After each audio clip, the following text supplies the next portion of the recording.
I'm Eric with Dark Matter X. Today I'm going to be going over the differences between the OEM shifter and the Dark Matter X shifter. The Dark Matter X shifter mounts straight to the chassis of the car. It doesn't mount to the transmission anymore with the soft rubber bushings, pull the foundation of the shifter left and right in the corners, and sometimes cause you to miss shifts.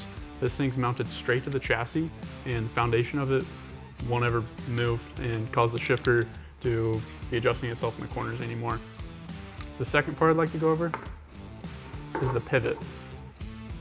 Now, some of you may know when the pivot on your shifter starts to wear out, it gets really sloppy, and this ball can even pop out sometimes. You gotta repack it with grease, you gotta take it apart, it's really messy, and it's just not that great. On the Dark Matter X shifter, there's a Ujoint. This is billet 6061 aluminum, and it utilizes 4 double sealed ball bearings. Now, these ball bearings create a really smooth shift. The shifter pivots really easily on these ball bearings, and there's no room for any slack.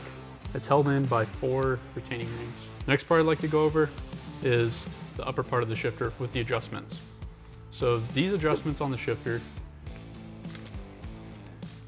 can allow the user to decrease the throw or increase the throw, decrease and increase the shift height to whatever their needs are. So on the front of the shifter, there's a bushing here, and there's 2 selections to adjust the throw of the shift, how far it takes for the shifter to actually move into gear, which you can't do on a lot of aftermarket solutions. This is the OEM one. You're stuck with the stock point for the throw. This shifter, you can adjust it. Maybe you like it short, maybe you like it a little longer. Tailor it to your needs. The second part, the adjustable shift height. Rotating this collar, which is just a leather boot collar, is just as easy as turning this in the car. There's no tools required, and if you rotate it enough, you can move the height of the shifter over 1 inch up, or sink it down till the threads are flush with the surface of the collar. This also helps adjust the throw. Lowering the shift knob physically shortens the distance that the actual shift knob has to move. Raising it increases the distance that it's going because it still has to travel at the same angle, but as you go up, it raises the distance. So this is another way to manipulate your throw, but you can also manipulate the torque that you have on the shifter, because everybody knows what it's like using a small wrench or a big wrench to turn a nut.